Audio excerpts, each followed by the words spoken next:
महाराष्ट्राचा अभिमान, महाराष्ट्र दिनमा. ऑर्थोपेडिक सर्जन एवढे कमी होते की कोल्हापुरामध्ये मी आलेला 9वा ऑर्थोपेडिक सर्जन.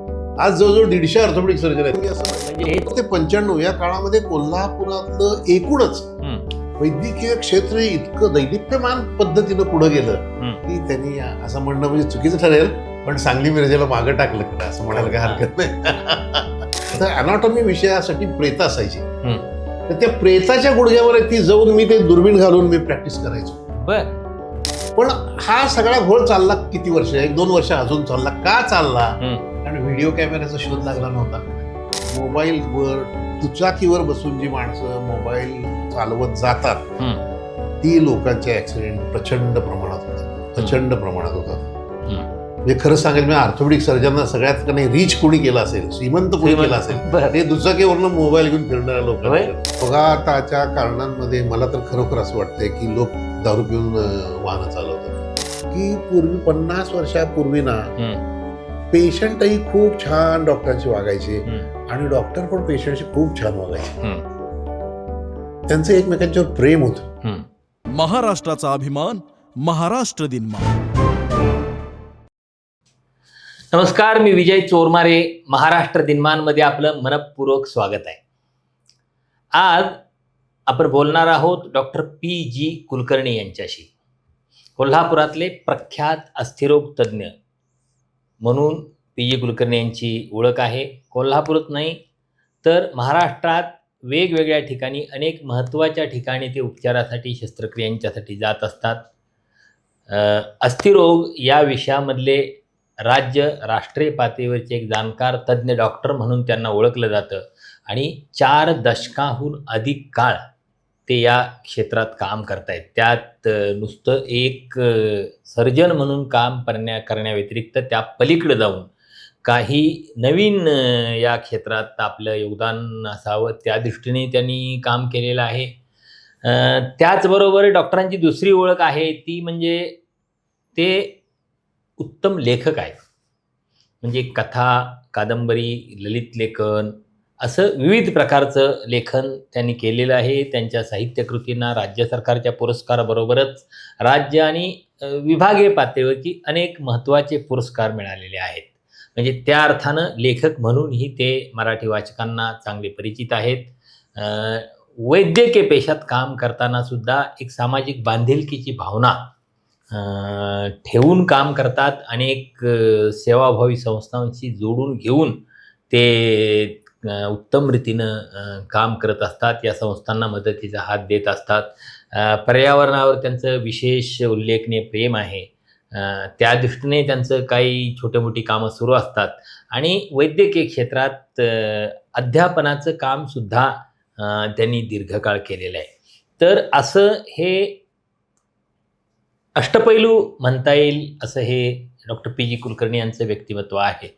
तर यांच्या एकूण अनुभवाचा, यांच्या वैद्यकशास्त्रातल्या अनुभवाचा, त्यांच्या साहित्य क्षेत्रातल्या एकूण कारकिर्दीची आपल्याला ओळख व्हावी आणि वैद्यकशास्त्रातल्या अनुभवाचा आपल्याला काही लाभ व्हावा, काही उपयोग व्हावा या दृष्टिकोनातून आज आपण त्यांच्याशी बोलणार आहोत म्हणजे गप्पा मारणार आहोत. ही काही रूढार्थानं मुलाखत, प्रश्न आणि उत्तर अशा स्वरूपाची नसेल. मी काही कुतूहलाचे मला जे कुतूहल आहे त्या संदर्भातले ते प्रश्न विचारीत, त्या संदर्भात ते बोलत जातील आणि आपण त्या माध्यमातून ही चर्चा जी आहे, हा चर्चेचा प्रवास आहे तो पुढे नेण्याचा प्रयत्न करूया. मला खात्री आहे की आज एक वेगळा पॉडकास्ट आपल्याला या निमित्तानं ऐकायला मिळणार आहे. निश्चित सगळ्यांना त्याचा उपयोग होणार आहे. डॉक्टर नमस्कार. नमस्कार. महाराष्ट्र दिनमानच्या स्टुडिओमध्ये आपलं मनपूर्वक स्वागत आहे. मला सांगा, तुमच्या एकूण वैद्यकीय क्षेत्रातल्या अनुभवाकडे येण्याच्या आधी मला तुमची कौटुंबिक पार्श्वभूमी, तुमचं बालपण, तुमचं सुरुवातीचं शिक्षण या गोष्टींच्या विषयी जाणून घ्यायला आवडेल. अरे वा, छान. म्हणजे मला थोडंसं नॉस्टॅल्जिक वाटेल. त्यामुळं माझा जन्म झाला तासगावला 1956 सांगली जिल्ह्यातल्या तासगाव. तिथं मी 1ली, 2री, 3री 3 वर्ष होतो. तिथून माझे आई वडील काय करायचे? माझे वडील सर्कल इन्स्पेक्टर होते. बरं. आई काही करत नव्हती, घरातच काम करायची. तर 3री नंतर 4थीला जतला मी गेलो. तासगाववरून जतला गेलो. जतला कारण वडिलांची बदली जिल्ह्यामध्ये. मग तिथे मी शालेय शिक्षण जतला घेतलं, हायस्कूलची 1-2 वर्ष जतला केली आणि सांगलीला आमची बदली झाली. मग त्यानंतर पुन्हा तासगाव, असं म्हणजे फिरतं सगळं शिक्षण. मी 5 ते 6 हायस्कूलमध्ये 11वी पर्यंत काम केलं राहिलोय. बरेच मुलं मला भेटली, बरेच शिक्षक भेटले त्यामुळं मला. म्हणजे 11वी पर्यंत हे सगळं शिक्षण आणि तिथून पुढचं मी सायन्स कॉलेज सातारला प्री डिग्री आणि FY केलं. हां आणि त्यानंतर मग माझं मिरज मेडिकल कॉलेजमध्ये मी MBBS केलं. हां. त्यानंतर MSB केलं, परत मिरज मेडिकल कॉलेजमध्ये केलं. हां. आणि मग मुंबईचे डिप्लोमा FCPS CPS वगैरे मग मुंबईमध्ये हां. घेतले. मग तुम्ही हे अस्थिरोग शाखा आहे, ही शाखा निवडण्याचं काय कारण, जाणीवपूर्वक निवडली की काय सहज आपलं चला काहीतरी करायचं म्हणून केलं? असं नाही, त्या काळामध्ये अस्थिरोगशास्त्राला खूप महत्व होतं. हां. कारण रोड ट्रॅफिक ऍक्सिडेंटचं प्रमाण वाढलेलं होतं. म्हणजे या कितीचा काळ तुम्ही हा काळ मी म्हणजे याला 1983-84 साल. 84चा. हा आणि लोकांना मला आवड होती ऑर्थोपेडिक्समध्ये. म्हणजे रस्ते व्हायला लागले, ते वाहनांची संख्या वाढायला सुरुवात झाली, ती हळूहळू झाली वाढायला. होती. आणि प्रॉपर उपचार मिळत नव्हते त्या काळामध्ये. त्यामुळे हं. अस्थिरोगशास्त्राला त्या काळात महत्व खूप होतं हं. सर्जिकल क्षेत्रामध्ये. हं. इव्हन जनरल सर्जरीपेक्षा लोक ऑर्थोपेडिक्सला महत्व द्यायचे त्या काळामध्ये. हं. नाही नाही, तुम्ही ते निवडलं आणि मग तुम्ही सुरुवातीला कुठं काय प्रॅक्टिस केली की थेट कोल्हापुरात आला? म्हणजे कोल्हापुरात कसे आला पुन्हा? मी काय तुमचं केलं, तासगाव मिरज हे सगळं मूळ असताना मी काय केलं 1983 पर्यंत हं. मी मिरज मिशन हॉस्पिटलमध्ये, हं. त्याच्यापूर्वी सांगली सिव्हिल हॉस्पिटलमध्ये 3-4 वर्षाचा एक्सपिरियन्स घेतला. हं. म्हणजे MS करत असताना. हं. MS पास झाल्यानंतर मी मिरजेचे GS कुलकर्णी, तुम्हाला माहिती आहेत हं. प्रसिद्ध, हं. त्यांच्याकडे एक साधारण वर्षभर काम केलं. हं. आणि त्यानंतर मात्र मग माझं लग्न झालं होतं आणि कुठेतरी सेटल होणं भाग होतं. आणि मग सेटल व्हायचं गाव मी हे कोल्हापूर ठरवलं. बर. आणि कोल्हापूरला मी साधारणपणे 14 डिसेंबर हं. 1984 साली एका टेम्पोमधनं सामान घेऊन कोल्हापूरला पहिल्यांदा आलो. बर. ते मला तो क्षण अजूनही आठवतोय. त्या नाक्यावर थांबलेलो तिथं. हां. That was my first day. 14 December 1984. मग कोल्हापूरच का? कोल्हापूर निवडण्याला कारणं होती. हं. एक म्हणजे माझी बायको कोल्हापूरला या असं मला म्हणत होती. ती कोल्हापूरमध्ये बँक ऑफ महाराष्ट्रमध्ये मॅनेजर होती. हां. ती कोल्हापूरला या असं म्हणायची. खरं तर तिने लग्नाआधी अटच घातली होती मला, कोल्हापूरला तुम्ही येणार असाल तर वगैरे. हां. अर्थात ती मी पाळली नव्हती. हां. तिला सांगलीला यावं लागलं होतं त्यानंतर. पण तिची खूप इच्छा होती कोल्हापूरला आपण आपलं आयुष्य काढावं. हं. आणि दुसरं महत्वाचं म्हणजे माझे काका डॉक्टर गवी कुलकर्णी म्हणून, हां. ते कोल्हापूरचे. तर त्यामुळे मी काकांच्याकडे सुट्टीत येत असे. आणि मग मला हे कोल्हापूर गाव खूप आवडायचं. आणि म्हणून मी कोल्हापूर निवडलं. मग इथं आल्यानंतरचा तुमचा सुरुवातीचा काळ कसा होता?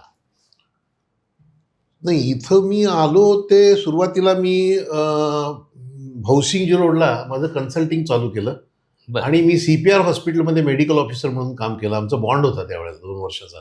बर. हां. त्या म्हणजे- बॉन्डमध्ये CPR हॉस्पिटलमध्ये मला जो सरकारी 2 वर्ष दवाखान्यात, सरकारी दवाखान्यात काम करावं लागलं. आणि ते प्रचंड काम करावं लागत होतं तिथं त्यावेळेला. आणि नव्हतेच, लोकच नव्हते. ऑर्थोपेडिक सर्जन एवढे कमी होते हं. की कोल्हापुरामध्ये मी आलेला 9वा ऑर्थोपेडिक सर्जन. आज जवळजवळ 150 ऑर्थोपेडिक सर्जन आहेत कोल्हापूर. बर. म्हणजे हे 84 साली हो. कोल्हापुरात फक्त 9 ऑर्थोपेडिक यायच्या आधी 8च आठच होते अरे बापरे. हां. कोल्हापूर जिल्ह्यात. जिल्ह्यात. कोल्हापूर जिल्ह्यात म्हणतोय मी. हां. आता कोल्हापुरातच 130-140 आहेत गावातच. म्हणजे बाकी ठिकठिकाणी आता छोट्या छोट्या ठिकाणी मग प्रॅक्टिस स्वतंत्र हॉस्पिटल सुरू आहेत झालेत, orthopedic आता चे. सुरू होय, झालीत, सगळीकडे. भरपूर हां. सुरू झालीत आता. आणि मग त्यानंतर मग मी म्हणजे कन्सल्टिंग. हा ग्राफ फार म्हणजे इंटरेस्टिंग आहे. म्हणजे हे ऑर्थोपेडिक सर्जनचा म्हणजे हाडाच्या तज्ज्ञांची संख्या 84 म्हणजे 40 वर्षात कशा रीतीने वाढत गेली, वैद्यकीय क्षेत्र कसं वाढत गेलं, विस्तारत कसं गेलं, गरजा कशा वाढत गेल्या, या सगळ्या गोष्टी त्यातून इंटरेस्टिंगली दिसत आहेत. त्याच्यामध्ये एक गोष्ट तुमच्या लक्षात येईल, हे एवढे लोक ऑर्थोपेडिक्समध्ये वाढले म्हणजे याचा अर्थ काय मानायचा आपण? याचा अर्थ ती ब्रांच डिमांडिंग होती. गरज होती त्या ब्रांचच्या लोकांची आणि ती डिमांडिंग होती. हा एक भाग झाला. मग नंतर मी 1986 साली डिसेंबरमध्ये माझं स्वतःचं एक छोटंसं 10 बेडचं हॉस्पिटल राजारामपुरी 7व्या गल्लीमध्ये काढलं. आणि ते हॉस्पिटल काढल्यानंतर मला आठवतंय तो काळ 1986चा. ऍक्च्युली आता इतक्या बिल्डिंग आहेत, त्यावेळी इतकं काही नव्हतं. रस्ते बिस्ते ओसाड असायचे. सकाळी 9 वाजता आम्ही जायचो, ते रात्री काही वेळा 10 ते 11 वाजायचे मला घरी यायला. आणि सगळे रस्ते वगैरे सुंदर झालेले असायचे, लाईट नसायचे, दुकानं बंद असायची. घरी आल्यावर माझी मुलं झोपलेली असायची. मी त्यावेळेला एक लेख लिहिला, त्याच्यावरती लेख लिहिला होता मी. तो पुढारीमध्ये त्या काळामध्ये प्रसिद्ध झाला होता. की हे इतकं म्हणजे काम असायचं त्यावेळेला प्रत्येक माणसाला, ऑर्थोपेडिक सर्जनला. नाही, पण हा एकूण आता तुम्ही सुरुवातीचा काळ सांगितला की त्या काळात तुम्ही 9वे ऑर्थोपेडिक सर्जन आणि आता एवढी संख्या वाढत गेली. तर हा जो तुमच्या वैद्यकीयमधली स्थित्यंतर आहे त्याच्या टप्प्यांच्या संदर्भात काही सांगाल का? बाबा 90च्या पर्यंत असं होतं, 2000 पर्यंत असं होतं, किंवा असे काय सांगता येतील तुम्हाला टप्पे काय? 1988 सालापर्यंत कोल्हापुरातले पेशंट ऑर्थोपेडिकच्या ऑपरेशनसाठी मिरजेला जायचे. बरं, कितीपर्यंत? 88 पर्यंत. हां. आणि 90 नंतर ते पूर्ण थांबलं. 90 सालानंतर इथून मिरजेला ऑपरेशनला जाणं हे ऑलमोस्ट थांबलं, कारण इतके ऑर्थोपेडिक सर्जन इथं आले, इथली सुविधा तितकी चांगली झाली. आणि कोल्हापुरातलं या काळामध्ये म्हणजे साधारणपणे मी असं म्हणेन की 90 ते 95 या काळामध्ये कोल्हापुरातलं एकूणच वैद्यकीय क्षेत्र इतकं दैदिप्यमान पद्धतीनं पुढे गेलं की त्यांनी असं म्हणणं म्हणजे चुकीचं ठरेल, पण सांगली मिरजेला मागं टाकलं खरं, असं म्हणायला काही हरकत नाही. कोल्हापूर ही सगळ्याच अर्थानं अशी वाढणारी, अशी विकसित होणारी सिटी होती, शहर होतं. आणि तुम्ही म्हणता ह्यात काय म्हणजे यात काय कुठल्या शहराला कमी लेखण्याचा भाग नाही. मला दिसतं की कशा पद्धतीनं मिरज त्या क्षेत्रात मागं पडत गेलं, सांगली मागं पडत गेलं, आणि कोल्हापूर सगळ्याच क्षेत्रात विकासाच्या बाबतीत इथं पुढं घेत गेलं. ही वस्तुस्थिती आहेच. म्हणजे त्यात काय आता त्या शहरात काय, आता तीही शहरं खूप पुढे गेली या सगळ्या क्षेत्रात. म्हणजे त्यांना कुठे कमी कोणाला लेखण्याचा माझा उद्देश नाही, पण कोल्हापूर मात्र मागं होतं ते बरोबर पुढे गेलं, एवढं नक्की. तुमच्या या ह्याच्यात मला म्हणजे अगदी सुरुवातीच्या काळात मला वाटतं तुम्ही हे वैद्यकीय उपचार करत असतानाच एकूण धन्वंतरी फिक्सेटर नावाची एक गोष्ट तुम्ही एक नवीन हे तयार केलं होतं. बरोबर आहे. ते काय त्याला म्हणायचं, उपकरण म्हणता येईल की त्याला काय म्हणूया आपण त्याला. तर ते काय, ते काय होतं, ते करण्यामागची कल्पना काय होती, आणि त्याला मिळालेला प्रतिसाद किंवा त्याचा फायदा कशा रीतीनं लोकांना झाला, मला ते सांगा. काय होतं की त्या काळामध्ये ऍक्सिडेंटचं प्रमाण वाढलं होतं. त्यामुळं हाडांचे ऍक्सिडेंट जे व्हायचे त्यावेळेला नुसतं हाड मोडायचं नाही, तर ते हाड मोडून त्वचेला जखम होऊन त्यातून हाड बाहेर यायचं. बरं. अशा ह्याला आम्ही कंपाऊंड फ्रॅक्चर म्हणतो. आणि कंपाऊंड फ्रॅक्चर ट्रीट करायला फिक्सेटर लागायचे बाहेरून बसवायला. म्हणजे बाहेरून पिना बसून, बाहेरच्या बाजूला रॉड बसून ते हाड बाहेरच्या बाजूने फिक्स करायचे, आणि म्हणून त्याला एक्सटर्नल फिक्सेटर असं नाव होतं. पण त्या काळामध्ये हे सगळे एक्सटर्नल फिक्सेटर जे अवेलेबल होते ते सगळे स्टॅटिक होते. स्टॅटिक म्हणजे ते असे लावले की त्यात पुन्हा बदल नाही करता यायचा. लावले की तसे आहे त्या पोझिशन मध्ये हाड राहायचं, पण ज्या पोझिशन मध्ये असेल त्या पोझिशन मध्येच राहायचं, त्यात बदल करता यायचा नाही. बरोबर. तर हे जे स्टॅटिक फिक्सेटर होते त्याच्यामध्ये मी डायनॅमिक फिक्सेटर बनवला. बर. तर हा जो माझा धन्वंतरी फिक्सेटर नावाचा फिक्सेटर आहे, हा डायनॅमिक म्हणजे टेलिस्कोपिंग आहे. त्याच्यामध्ये असा टेलिस्कोपिंग म्हणजे वर खाली होतो तो. त्यामुळे त्या फिक्सेटरला ते हाड कॉम्प्रेस करता यायचं, ते हाड डिस्ट्रॅक्ट करता यायचं, आणि ते हाड थोडंसं मोबिलाइज करता यायचं. म्हणजे ऑपरेशन झाल्यानंतर 4 दिवसांना आपल्याला वाटलं नाही आणि थोडी त्याला ताण देऊया, ताण देता यायचा, किंवा वाटलं नाही आणि ते आणखीन दाबूया एकमेकावर, तर ते दाबता यायचं, अशी सिस्टीम त्याच्यामध्ये होती. म्हणून त्याला धन्वंतरी फिक्सेटर, डायनॅमिक फिक्सेटर असं आम्ही म्हणायचो. आणि दुसरी गोष्ट म्हणजे नाही, हे ठीक आहे तुम्ही बनवलं, पण त्याला काय तुमचं अशा काही गोष्टीनं वैद्यकीय क्षेत्रातल्या काय ऑथेंटिक मान्यता लागते, तर याला काय मान्यता मिळाली की तुम्ही आपलं तुमच्या पातळीवर चाललं होतं? 2 राज्यस्तरीय आणि एका राष्ट्रस्तरीय कॉन्फरन्समध्ये याच्यावरचा आम्ही रिसर्च प्रेझेंट केला.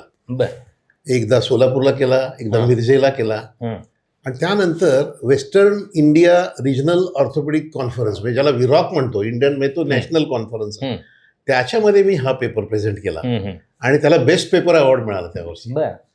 आणि मग ते ऍक्सेप्ट केलं. त्यानंतर मी वार्ताहर परिषद सुद्धा घेतली, त्यानंतर टीव्हीवर वगैरे असं निर्माण झालंय नवीन, याबद्दल आमची नोंद झाली. पण त्या काळात हे पेटंट घेणं वगैरे हे काय तेवढं सोपं नव्हतं, आणि ते काय कळतही नव्हतं लोकांना पेटंट म्हणजे काय. आणि मी विचार काय केला की समजा हे कोणी वापरलं असं करून, तर वापरू देत, लोकांचं कल्याण होत असेल तर जाऊ दे. असं आहे तुम्हाला माहित आहे कोण ते पेटंट घेत बसणार, काय कामाला एवढं काम 12 तास दिवसात नसायचं. त्यात मी पण पेटंटच्या फंदात पडलो नाही. पण त्यानंतर मात्र काही लोकांनी त्या पद्धतीचे फिक्सेटर बनवले आणि ते विकले सुद्धा. बरं.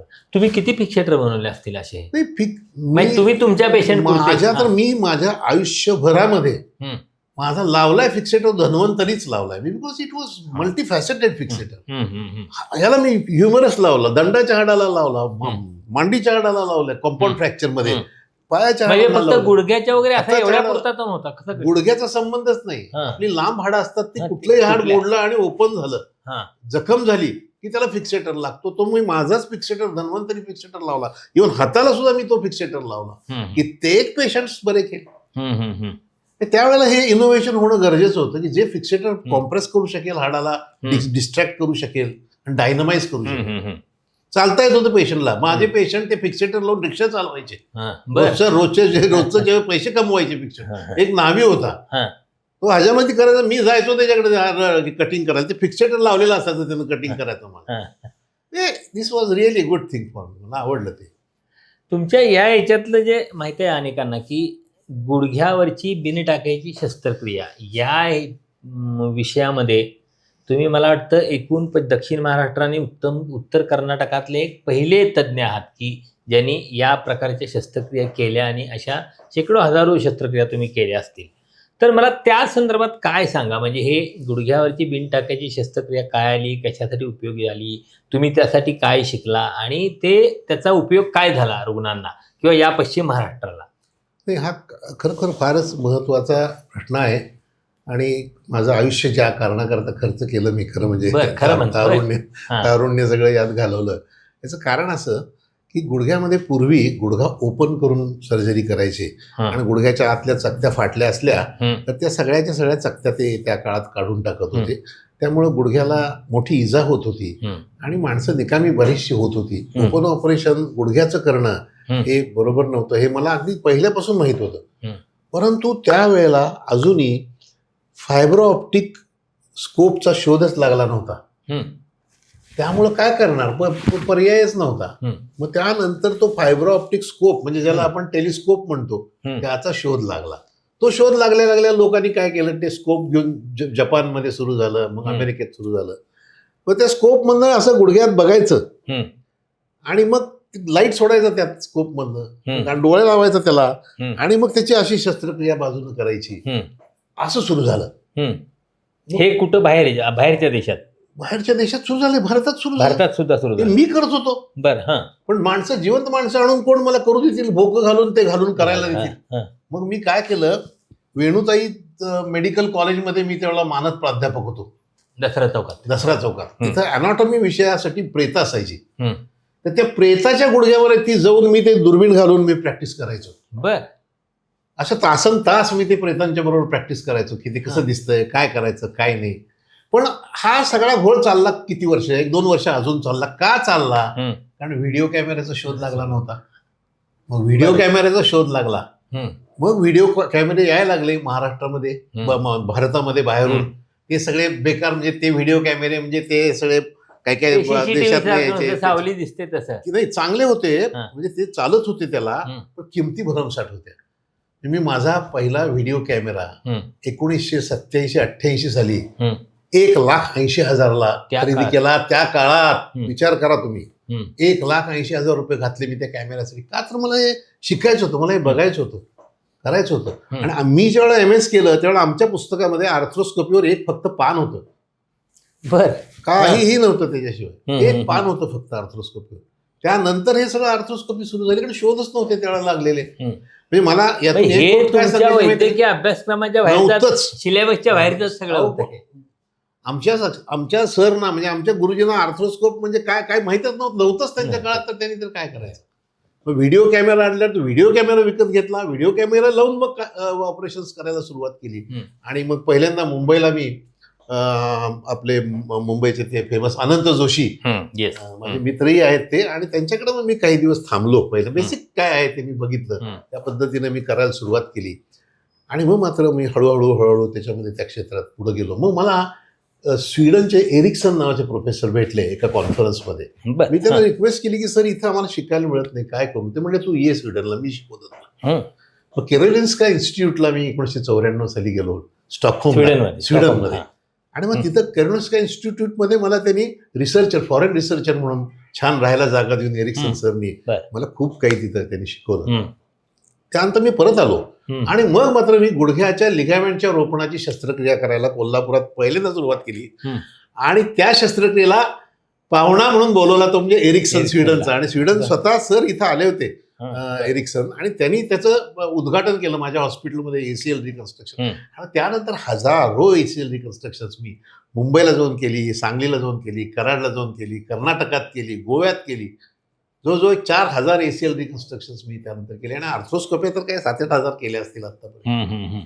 मग त्यात नावच झालं, हात चालायला लागला. डाव्या हाताने सुद्धा मी ऑपरेशन करायचो. डाव्या हाताने मी इन्सियन घ्यायचो त्या काळामध्ये. इतकं म्हणजे हे झालं होतं. डाव्या हाताने इन्सियन घ्यायचो मी त्यावेळेला.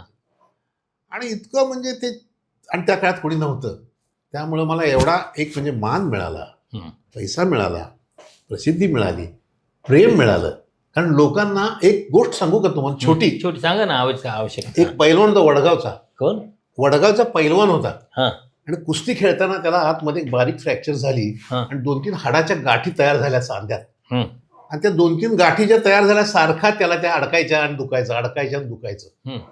तर तो त्यावेळेला तरुण होता, तो काहीतरी 26-27 वर्षाचा असताना 28 वर्षाचा त्याला गाठी झाल्या होत्या. पण त्याचं काय म्हणणं होतं की मी गुडघा ओपन करून हे करणार नाही, ऑपरेशन करून घेणार नाही. त्याला अनेकांना दाखवलं, ते म्हणले मी ओपन करून गाठी काढतो. नाही म्हणलं, मला ओपन करून मला नाही पाहिजे.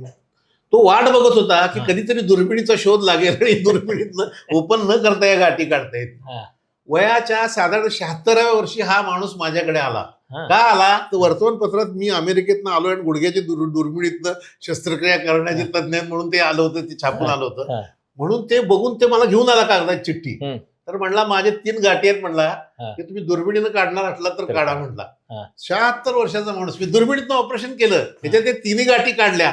आणि दुसऱ्या दिवशी तो अक्षरशः खाली वाकून मला नमस्कार केला, म्हणला हे माझं थांबलं दुखायचं. हे कसं असतं बघा, इन्सुलिनचा जसा शोध लागला, तुम्हाला माहित असेल ती हिस्ट्री इन्सुलिनची. इन्सुलिनचं काही फार मोठी हिस्ट्री आहे. एक शेफर्ड होता. काय सांगा, म्हणजे सांगा लोकांना खरं. शेफर्ड होता, धनगर होता, एक त्याचा मुलगा होता आणि त्याला ज्युव्हेनाईल डायबिटीस झाला होता. ज्युव्हेनाईल डायबिटीस म्हणजे जन्मल्यापासून त्याच्यात इन्सुलिनच कमी असतं, त्यामुळे शुगर वाढत जाते. त्याला इन्सुलिनचे इंजेक्शन घेतल्याशिवाय जगतात येत नाही. त्याला ज्युव्हेनाईल डायबिटीस झाला आणि इन्सुलिनचा शोध तोपर्यंत लागलेला नव्हता.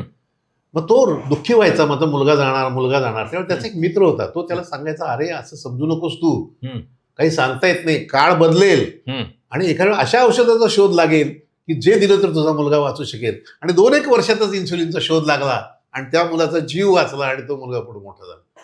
म्हणजे आपण त्यावेळेला कुठे वाटत होतं की बाबा गुडघ्यातल्या त्या माणसाला वाटत होतं कोणतरी येईल काढेल आपलं, तर झालं, ते होतंय. ते सायन्स इतकं पुढे चाललंय ना की काय होईल सांगता येत नाही. पण तुमच्याकडे अशा पेशंटच्या अनेक गोष्टी असतील, तर मला काय ते अनुभव तुम्हाला पेशंटचे आले म्हणजे वेगळे असे सांगा जरा, काही तुमच्याकडे आले पेशंट किती म्हणून अनुभव सांगायचे, म्हणजे काही महत्वाचे बाबा आयुष्यभर. काही आपण इतक्या गोष्टी करत असतो, पण त्यातले काही खूप महत्वाचे प्रसंग असतात, मानवी एकूण भावनांच्या संदर्भातले, मानवी संबंधांच्या संदर्भातले. असं खूप लिहिलंय की होत्यावर, माझं साहित्य तरी सुद्धा एक माझं तुम्हाला माहिती आहे, एक सदर चाललं होतं लोकमतमध्ये, शोध रुग्ण आणि डॉक्टर नात्यांचा. या सदरामध्ये 1 वर्ष मी खरं म्हणजे हेच लिहित होतो. पण तुम्ही विचारतायच म्हटल्यानंतर मी तुम्हाला काही गोष्टी सांगतो. मला एक असे पेशंट्स माझे अजूनही त्यांचे फोन येतात, ते मला भेटतात वगैरे, की ज्या पेशंटना बाहेर तुझा अवयव काढून टाकावं लागेल, पाय काढून टाकावं लागेल किंवा हात काढून टाकावं लागेल, असे कुठे हमाल बिमाल असे लोक सरकारी दवाखान्यात किंवा कुठेतरी अशा कुठल्या तरी दवाखान्यात सांगितलं की हे काढून टाकावं लागेल तुला, आणि ते काही चुकीचं नव्हतं त्यांचं, कारण ते तितकं कॉम्प्लिकेटेड असायचंच. असे पेशंट्स जे माझ्याकडे आले आणि मी त्यांच्याकडे लिहून घेतलं, हे काढून टाकावं लागेल हे मी लिहून घेतलं त्यांच्याकडून. पण मी प्रयत्न मात्र तो हे वाचवायचा, अत्यंत सिरियसली तो अवयव वाचावा, हात वाचावा, पाय वाचावा, असा मी प्रयत्न मात्र खरोखर सिरियसली केला.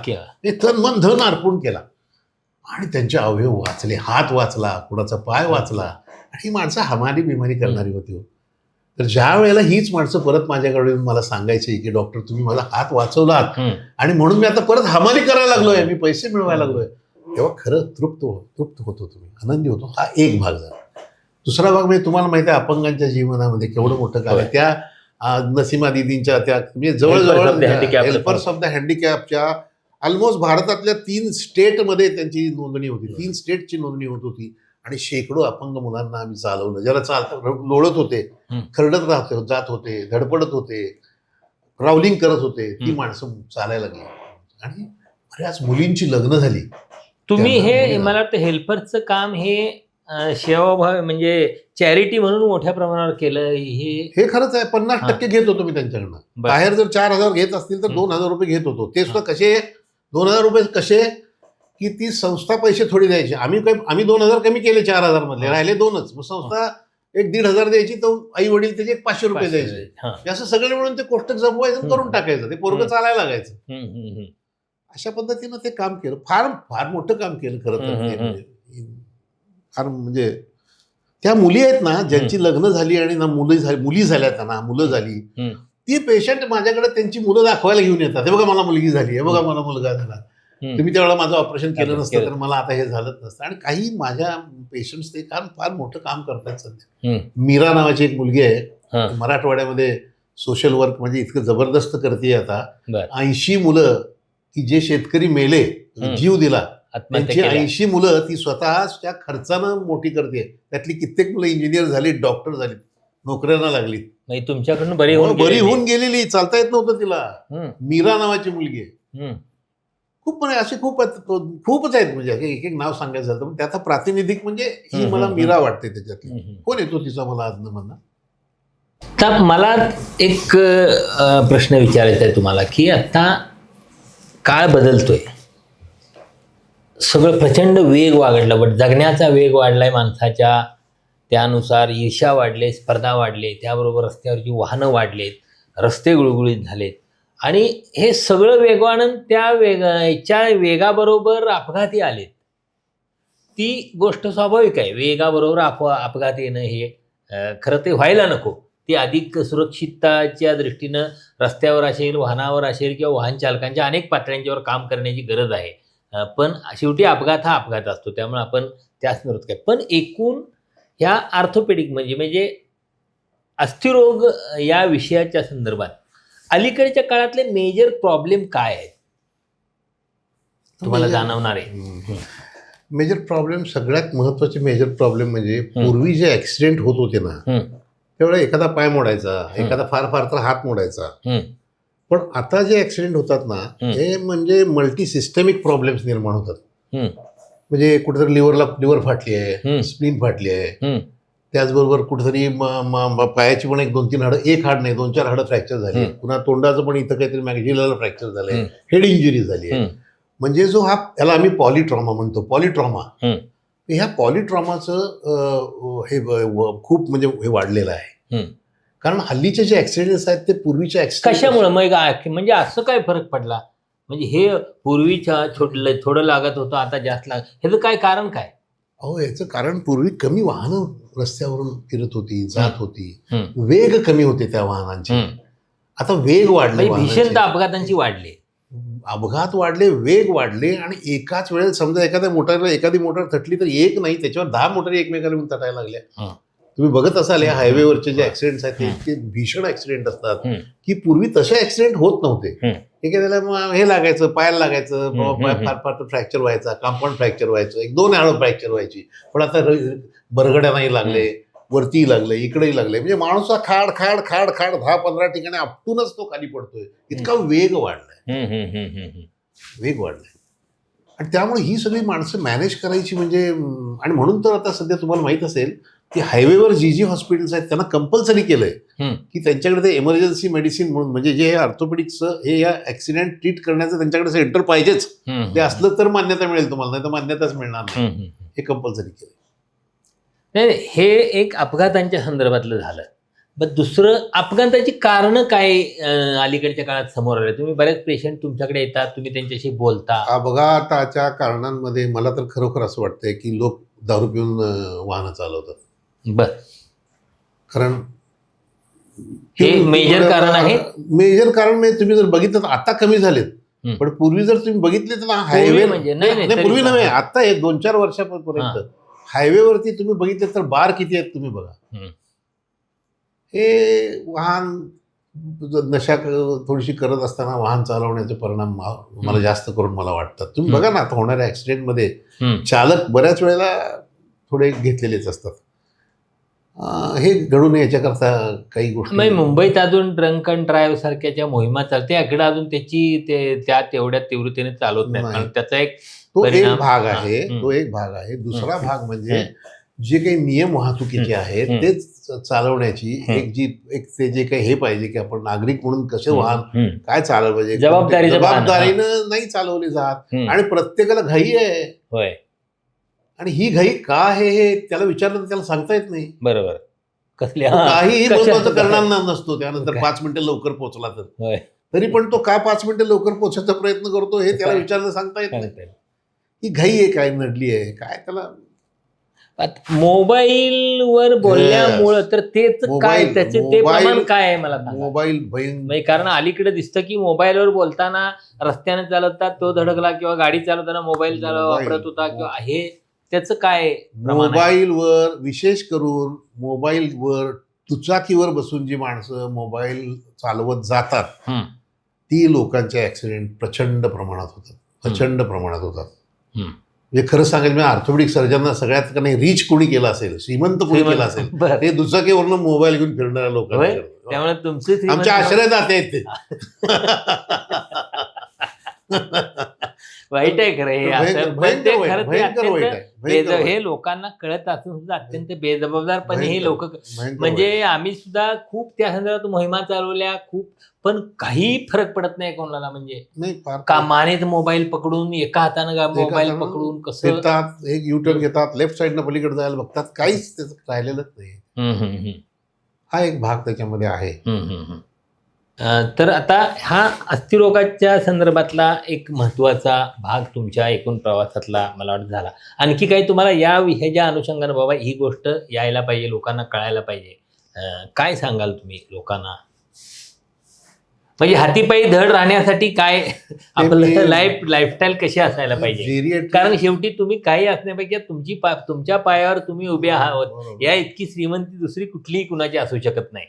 नाही याकरता ना मी काय म्हणतो, तरुण मुलं असतात ते ठीक आहे, तरुण म्हणजे त्यांना सगळं तसं काही झालं तरी सुद्धा लवकर बरे होतात तरुण किंवा लहान मुलं. पण वृद्धापकाळी जिरियाट्रिक प्रॉब्लेम ज्याला म्हणतो ऑर्थोपेडिक्सचे, ते मात्र त्याच्यासाठी मला असं सांगावंसं वाटतं. म्हणजे कसले प्रॉब्लेम? नाही म्हणजे जिरियाट्रिक प्रॉब्लेम म्हातारपणी माणसांची हाडं ठिसूळ झालेली असतात, पडली की हाड फ्रॅक्चर होतं, हाड फ्रॅक्चर झालं की मग ते ऑपरेशनच करावं लागतं, मग ते सोसतं नाही सोसतं. अनेक प्रॉब्लेम त्या जिरियाट्रिक प्रॉब्लेम मध्ये असतात. त्यात ऑर्थोपेडिक्स हा एक मेजर प्रॉब्लेम. ऑर्थोपेडिक म्हणजे फ्रॅक्चर, हाडांचं पोरोसिस होणं, हाडं ठिसूळ होणं वगैरे. तर हाडं ठिसूळ होऊ नयेत म्हणून दूध पिणं असेल किंवा कॅल्शियमचे पदार्थ प्रॉपरली थोडंसं डाएटमध्ये ठेवणं असेल, हे डॉक्टरांचे सल्ले घेऊन ते केलं पाहिजे. दुसरं म्हणजे मला काय म्हणायचं आहे की फरशा ज्या वापरतात ना, तर जिथे वृद्ध आहेत तिथची खोली असेल तिथे फरशी ही पॉलिश्ड अगदी गुळगुळीत फरशी नसायला नाही, तिथं खरबरीतच फरशी म्हणजे नॉन स्किट म्हणतो आपण त्याला, बाथरूम मध्ये मेनली. आणि बाथरूम मध्ये घसरून पडून फ्रॅक्चर झालंय असे शेकडो पेशंट आमच्याकडे येतात. बरोबर आहे, होय, महत्वाचं. बाथरूम मध्ये तर वाटतात नाही पाहिजे, बाहेर सुद्धा तिथं जे राहतात तिथं ते नव्हे. आणि तिसरी महत्वाची गोष्ट, त्यांच्या बेडला लागून लॅम्प पाहिजे. बेड लॅम्पचं अटॅचमेंट जी बल्बची आहे ती तिथं बेडला लागून कंपल्सरी त्यांना पाहिजे. म्हणजे त्यामुळे काय होईल? अहो त्यांनी उठून कुठेतरी जाऊन दुसरीकडे दिवा लावायचा म्हणजे अंधारात पडणार, ते दिसायचं कमी आलेलं असतं. तर तिथल्या तिथं म्हणजे त्यांनी स्वतःची काठी जवळच ठेवावी, बटन दिव्याचं जवळच ठेवावं आणि एक डीम दिवा साधारण दिसेल खोलीत हा कायम चालू असायला पाहिजे. आणि मी असं म्हणेन की 80 वर्षाच्या पुढच्या माणसांनी त्यांच्या बाथरूम, त्यांची स्पेशल प्रत्येकाची बाथरूम बऱ्याच वेळेला आता असतात आता फ्लॅटमध्ये, तर आतून कडी लावूच नाही. ते सांगावं मी बाथरूमला चाललोय म्हणून, पण आतनं कडी लावू नये. कारण मी कितीतरी उदाहरणं आतनं कडी लावल्यामुळं आतमध्ये माणसाला चक्कर येऊन तो पडला आणि त्याला काढताना दारं तोडून काढावी लागली, अशी मी कितीतरी उदाहरणं ऐकली. अरे बापरे, बरोबर आहे. 80 नंतर आतनं दार लावायचं नाही, सांगायचं मी चाललोय. किंवा चप्पल आहे इथं बाहेर, ते चप्पल घालून जायचं, चप्पल नाही म्हणजे माणूस चाललोय म्हणून सांगायचं आपल्या बायकोला, आत जायचं, दरवाजा बंद करायचं नाही. फार महत्वाचं म्हणजे सांगितलं तुम्ही. म्हणजे हे त्या गोष्टी महत्वाच्या, फार खातर सिरियस प्रॉब्लेम आहे हा ज्येष्ठ नागरिकांच्या संदर्भात. आणि एक बेल असते ना, एक बेल प्रत्येकाच्या ज्येष्ठ नागरिकाच्या बेल पाहिजे बेडला. ती बेल इमर्जन्सी बेल म्हणून त्यांनी दाबली तर घरातल्या सगळ्यांनी तिथं आलं पाहिजे. हे नाहीये कुठं, मला नाही वाटत कुठं असेल असं नाही. इमर्जन्सी बेल नाही, बेलचा अजून तो अवेअरनेस आपल्याकडे नाही तो कुठं. पाहिजे. हाडांचे आजार काय अलीकडे या लाईफस्टाईलमुळे बदलत्या किंवा काय पाणी हे सगळं यामुळं काय वेगळं काय एक लोकांच्यात आहे किंवा असं जाणवतं काय एक लहान मुलांच्यात किंवा असं ह्याच्यात असं काय हाडांचे आजार म्हणून म्हणजे हे अपघात आपण अपघातांच्या नाही. संदर्भात खूप बोललो पण असे आजार आहेत ते काय वाढते किंवा असं काय. उलट ते कमी झाले. हा. पोलिओ कमी झाला. पोलिओचा मोठा आपण नॅशनल हे केला. पोलिओ कमी झाला. पोलिओ ऑलमोस्ट आता नाहीसा झाला. नाहीच होय. त्यानंतर ट्युबरक्युलोसिस पण कमी झाला मुलांमधला. त्यानंतर मुलांमधले रिकेट्स वगैरे म्हणजे कॅल्शियम वगैरे कमी असताना जे होत होतं ते पण आजार आता हल्ली इतकं सगळे म्हणजे हे झाले. तो पालक आपल्या अगोदर मुलं एखाद दुसरं असतं तर त्याच्यावर सतर्क झाले. डॉक्टर कुपोषण आणि त्या अनुषंगाने येणारे प्रश्न कमी झाले बऱ्यापैकी तुलनात्मक. म्हणजे तुमच्याकडे येणारे पेशंट मध्ये तरी म्हणजे हे प्रश्न आहेत. मुळदुसाचा पेशंटचा अभावानच येतो. तर डॉक्टर आता हे झालं आपण एकूण तुमचं वैद्यक क्षेत्र या संदर्भात आपण हे करतो. तर पण पुढं आता मला तुम्ही जे काय साहित्याच्या क्षेत्रात काम केलं आहे पण त्या संदर्भात बोलूया. म्हणजे तुमचे काही कथासंग्रह आहेत वैद्यकीय क्षेत्रातल्या अनुभवांच्या संदर्भातले आहेत. त्या पलीकडचं एक वेगळ्या विषयावरचे आहेत. विनोदी कथासंग्रह आहे. ललित लेखन आहे. तुम्ही खूपसं स्तंभलेखन केलेलं आहे विविध वृत्तपत्रांच्या मधून स्थानिक वृत्तपत्रांच्या मधून सातत्यानं काही कविताही लिहिता. वेगळ्या प्रकारचं लेखन तुम्ही केलं आहे. तुमची अनेक काही पुस्तकांचे इंग्रजी कन्नड असे वेगळ्या भारतीय भाषांच्या मध्ये अनुवादी सुद्धा मॉरिशसमध्ये त्याच्यावरती प्रबंध PhD केली झालेलं आहे. हे सगळं निश्चितच एका लेखकाच्यासाठी म्हणजे दखलपात्र ठरण्यासाठी आवश्यक त्या गोष्टी तुमच्या साहित्याच्या संदर्भात झाल्या. पण हे तुमचं लिहिण्याचं अंग कधीपासूनचं आहे आणि तुम्ही गंभीरपणे याकडं कधीपासून वळलात? मी साधारणपणे माझ्या 11वी असताना 10वी 11वीचा सुमार असेल त्यावेळेलाच मला थोडंसं मराठी कथा या संदर्भामध्ये मला क्युरिओसिटी होती बरीचशी. आणि त्यावेळेला मराठी कथा ही मराठी नवकथा व्हायला लागली होती. नवकथेचा कन्सेप्ट त्यावेळेला पुबा भावे वगैरे मंडळी लिहायला लागली होती. गाडगे माडगुळकर वगैरे ही मंडळी लिहायला लागली होती. आणि मी 11वी पास झाल्यानंतरच्या मे महिन्याच्या सुट्टीमध्ये आमच्या तासगावमध्ये होतो मी त्यावेळेला. त्या लायब्ररीमधून मराठी नवकथा नावाचे 2 व्हॉल्यूम महाराष्ट्र साहित्य परिषदेनं ते प्रकाशित केलेले 2 मी ते हे वाचले. आणि त्यानंतर मी म्हटलं आपण मराठीमध्ये कथा लिहायला सुरुवात करायची आणि मी सुरू केलं मराठीमध्ये कथा लिहायला. कॉलेजमध्ये असताना मी लिहित होतो मराठीमध्ये कथा. कॉलेज मॅगझिनमध्ये छापून यायच्या. युनिव्हर्सिटीच्या मॅगझिनमध्ये ते एका कथेला पहिला नंबर मिळाला. हे करत असताना ते होत गेलं. आणि महत्त्वाचा मला जो टर्न मिळाला ना तो 1988-1979च्या दरम्यान मी सूज नावाची कथा लिहिली पहिली 1988च्या दरम्यान 88-89. आणि ती कथा 2 स्पर्धांना पाठवली मी त्यावेळेला. एक म्हणजे पहिलं वर्ष होतं त्यावेळेला पुभा भावे कथा स्पर्धेचं आणि दुसरं म्हणजे पुणे तरुण भारत मोठं होतं त्यावेळेला त्याचं पुस्तक. तर त्यांना दोघांना पाठवली. तर त्या माझ्या कथेला पुभा भावे कथा स्पर्धेमध्ये पहिलं पारितोषिक मिळालं महाराष्ट्रामध्ये. बरं. अरे वा. आणि तरुण भारताच्या ह्याच्यामध्ये दुसरं पारितोषिक मिळालं पुणे तरुण भारतमध्ये. मग ते मात्र मला कथा लिहायला आणखीन प्रेरक ठरलं. त्यानंतर मग सांगली आकाशवाणीवर माझ्या अनेक कथांचे कार्यक्रम सांगली आकाशवाणीवर झाले.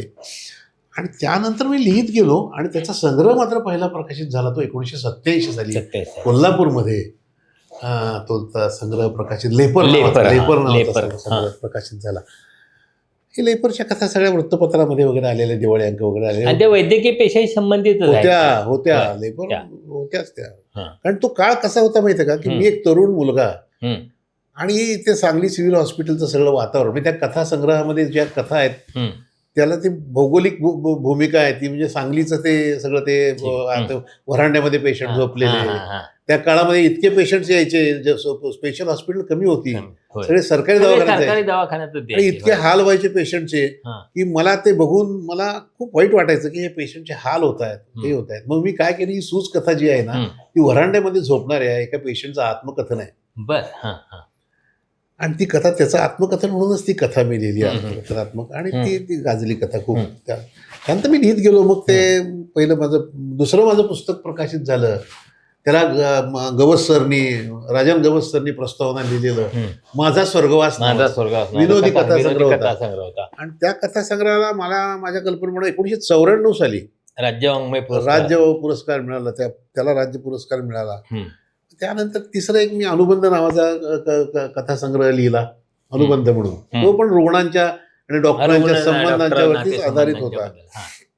पण त्यानंतर मी कथालेखन जे होतं ना ते कमी केलं. त्याचं एक कारण मुख्य काय माहितीये का, मला वर्तमानपत्रात लिहिणारे लोक, संपादक मला म्हणायचे, मी तुमचं फार असते. अहो म्हणलं, ते मी म्हणजे तो मी म्हणजे मी व्यक्ती नाही आहे. तो मी म्हणजे माझा आत्मा आहे. तो मी म्हणजे ज्याच्यावर हे सगळे संस्कार होतात तो मी आहे. तो मी म्हणजे तुम्ही समजताय तो डॉक्टर मी नव्हे. मी खरा मी आहे तो. जे आपण म्हणतो ना शरीर मी नाही, हे मी नाही, माझा आत्मतत्व म्हणजे मी आहे, तसा तो मी आहे. मग ते पटायला लागलं त्यांना सुद्धा. मग ते माझे लेख छापायला येतील. त्यामुळे मग ते काय ललित निबंधाची 7-8 पुस्तकं त्यानंतर. आणि ललित निबंधाच्या माझ्या एका पुस्तकाला राज्य पुरस्कार मिळाला. मद हातकणेकरांची प्रस्तावना आहे त्याला. बरं. हा, म्हणजे 2 पुस्तकांना तुमच्या राज्य वाङ्मय पुरस्कार, एक विनोदी कथा संग्रहाला आणि एक ललित गद्याची. कादंबरी सुद्धा तुम्ही लिहिली? कादंबरी लिहिली. कादंबरी या मी 2 लिहिल्या. पहिली कादंबरी लिहिली ती वास्तुपुरुष. म्हणजे तुम्हाला आश्चर्य वाटेल, मी 6 महिने रोज पहाटे 3:30-4ला उठायचो. एवढा अभ्यास मी MS ला सुद्धा केला नव्हता. आणि सकाळी 8 वाजेपर्यंत 4 तास सगळ्या कादंबरीचं हे काय असतं, आकृतीबंध काय असतं ह्याच्यावर. मला मद हातकणेकरांनी मला पुस्तकं दिली. मला तुमचे युनिव्हर्सिटीतले इंग्रजीचे प्राध्यापक चंद्रशेखर जहागीरदारांनी मला पुस्तकं दिली. आणि मी वाचायचो. आणि सगळं ते वाचून झाल्यानंतर, एवढं वाचून झालं तर शेवटी एका ह्याच्यामध्ये माझं असं लक्षात आलं की कादंबरीला आकृतीबंध नसतो. म्हटलं आता काय करायचं. पण म्हटलं मला कादंबरी लिहायची खूप इच्छा होती. आणि माझ्यासाठी ही गोष्ट चांगली होती की कादंबरीला आकृतीबंध नसतो. त्यामुळं मी ललित गद्य तर लिहितच होतो. त्यामुळं मग मी ती कादंबरी लिहायची ठरवली आणि वास्तुपुरुष नावाची कादंबरी मी लिहिली. आणि तिला पुरस्कार दक्षिण महाराष्ट्र साहित्य संमेलन. त्यानंतर मी एक कादंबरी लिहिली, आत्मशोध नावाची कादंबरी. आणि त्या कादंबरीमध्ये थोडासा एक आध्यात्मिक असा भाग आहे त्या कादंबरीमध्ये. पण एक तरुण मुलांना एक काहीतरी जीवनामध्ये काहीतरी दिशादर्शन मिळावं. आणि आता हल्ली इतकं सगळं ते वाहवत जाणं चाललेलं आहे, त्याच्यामध्ये काहीतरी जीवनाचं खरं मूल्य काय, तत्व काय हे कळावं, अशा यानं मी ते लिहिण्याचा तो प्रयत्न केला. आणि तोही मी ते, पण ती कादंबरी माझी वर्षभर तरुण भारतमध्ये प्रकाशित होती बरं का, आठवड्याला. दर आठवड्याला कादंबरी ती प्रकाशित होत असं. ते तसं तुकड्यात असून सुद्धा मी ती एकसंध कादंबरी लिहिली. आणि ती वाचताना तुमच्या लक्षात येईल की त्याच्यात कुठं असं आठवड्याला लिहिलेलं हे आहे असं तुम्हाला वाटणार सुद्धा नाही. आणि ती कादंबरी लिहिली. आणि मी नंतर मग हे लिहिले, तुमचे निसर्गावर लिहिलं. म्हणजे सकाळमध्ये 3-4 वर्ष मी लिहित गेलो. त्याची सगळी पुस्तकं निघाली. नव्या क्षितिजाच्या प्रदेशात नावाच्या ललित गद्याच्या, की जे मी सकाळमध्ये वर्षभर लिहिलं, त्या पुरस्काराला राज्य पुरस्कार मिळाला. मग अलीकडच्या काळामध्ये मला काय लक्षात आलं माहितीये का, म्हणजे आता अलीकडच्या म्हणजे गेल्या वर्षभरातली गोष्ट सांगतो तुम्हाला. ते पुण्याला एक 4 पुस्तकं सगळी सकाळमध्ये जे प्रसिद्ध झालं ती प्रकाशित झाल्यानंतर मला असं वाटलं की माझी जी पुस्तकं मी लिहिलीत, 13 पुस्तकं मी लिहिलीत, तर माझ्याकडे हे स्टुडंट, आता मेडिकलला मी DY पाटील मेडिकल कॉलेजमध्ये गेले. मी जवळजवळ 27 वर्ष तिथं काम करतो. मी मुलांना ते माझं वाचताच यायचं नाही. तुम्ही पुस्तकं लिहिता सर, कुठं आम्हाला दाखवा म्हणायचे. मी दाखवलं ते वाचायला यायचं नाही त्यांना. मराठी त्यांना वाचताच यायचं नाही. अशी मुलं भरपूर होती. ते म्हणजे तुम्ही इंग्लिशमध्ये लिहिलं तरच आम्हाला वाचता येईल. बरं, दुसरी महत्वाची गोष्ट, आपले सगळ्यांची नातवंड, हे नातवंड सगळे इंग्लिश शाळेमध्ये जाणार, त्यांना मराठी वाचता येत नाही. मला असं वाटलं की आपण इंग्रजीमध्ये करावं. दुसऱ्यांकडून करून घ्यायचं म्हटलं तर ते फार मोठं अवडंबर होतं. तुम्हाला माहिती आहे भाषांतर करून करायला काय लागतं ते. पण लकीली त्या काळात AI आलं होतं, आर्टिफिशियल इंटेलिजन्स त्या काळामध्ये आलं होतं. मी आर्टिफिशियल इंटेलिजन्सचा मी वापर केला आणि मी माझ्या मराठी साहित्याचा इंग्रजी अनुवाद केला. आणि मला इंग्रजी येत होतं ना, त्यामुळे योग्य पद्धतीचाच अनुवाद, मला जो हवा आहे तसाच माझ्या मराठीचा अनुवाद इंग्रजीमध्ये हे करण्याकरता मी कष्ट खूप घेतले. मदत AI ची घेतली, मी मान्य करतो, पण याचा अर्थ मी प्रचंड कष्ट घेतले. आणि त्यानंतर मग 5 पुस्तकं माझी मी इंग्रजी. बरं. अरे माझी 3 पुस्तकं कानडीमध्ये ट्रान्सलेट झाली. एका मुलीनं केली ती बेळगावच्या. आणि अशा पद्धतीनं ते सगळं. आणि माझी सगळी ती 15-16 पुस्तकं सगळी आता सध्या त्या तुमच्या त्या किंडलवर अवेलेबल आहेत, कुणालाही वाचता येतात जगामध्ये. तर आता ह्याच्या संदर्भाने एक प्रश्न तुमच्या या साहित्या संदर्भातल्या प्रश्नांतच तुम्ही उल्लेख केला की तुम्ही रुग्ण आणि डॉक्टर संबंध या विषयावर खूपसं लिहिलेलं आहे. ते पुस्तक आहेच की. आहेत, पण तुम्ही आता जरा इथं आपल्या दर्शकांना काय हे बदलत गेलेले संबंध कसे आहेत रुग्ण आणि डॉक्टरांचे, म्हणजे तुम्ही वैद्यकीय पेशात आलात त्यावेळेचे संबंध रुग्ण डॉक्टरांचे आता त्यात स्थित्यंतर कशी होत गेली ना आज काय टप्प्यावर येऊन पोहोचलेत हे जरा सांगा. हा फारच खरं म्हणजे फारच महत्त्वाचा हा मुद्दा आहे. पण गेल्या 40 वर्ष हे मी प्रॅक्टिस करतोय. पण त्याच्या अगोदर मी मेडिकल कॉलेजमध्ये होतो 7-8-10 वर्ष. 50 वर्षांचा अनुभव तुमचा वैद्यकीय तुम्ही सगळं बघितलेलं आहे. तुम्हाला सांगतो मी बघितले ना की पूर्वी 50 वर्षापूर्वी ना पेशंटही खूप छान डॉक्टरांशी वागायचे आणि डॉक्टर पण पेशंटशी खूप छान वागायचे. त्यांचं एकमेकांच्यावर प्रेम होतं. आणि खरं सांगू का तुम्हाला, असं एकमेकांच्या वरती प्रेम असल्याशिवाय ज्ञानच मिळत नाही. हे तुमचं बरं व्हावं, तुमचं चांगलं व्हावं यासाठी माझं तुमच्यावर प्रेम असेल तर मी जास्त कष्ट घेणार ना. मी त्याचा जास्त अभ्यास करून हे कसं बरं होणार नाही, मी बघणार हे बरं व्हायलाच पाहिजे असं मी म्हणणार. यासाठी एकमेकांमध्ये एक अटॅचमेंट लागते, एक धागा लागतो, एक प्रेमाचा एक संबंध लागतो. आणि तो रुग्ण आणि डॉक्टर यांचा संबंध त्यावेळेला होता. आणि आता तो तितका नाही असं म्हणायला मला लाज वाटते की ते तितका नाही असायला पाहिजे होता. आता कारण काय कारण तुम्हाला काय दिसतात कारण त्यात, म्हणजे डॉक्टरांच्या बाजूने बिघडले गणित की रुग्णांच्या बाजूने बिघडले? कसं आहे, कुणाला हे बघा, कुठल्याही एका व्यक्तीला दोष देण्यात काही अर्थ नसतो. हे टाळी जेव्हा वाजते ना तेव्हा दोघांकडूनही वाजत असते. त्यामुळं पेशंटचंही डॉक्टरांच्या बद्दलचं अवमूल्यन होत गेलं. पैसे घेतात म्हणून असेल, हे म्हणून असेल. आणि डॉक्टरांचं पण पेशंट कामाचा लोड असेल.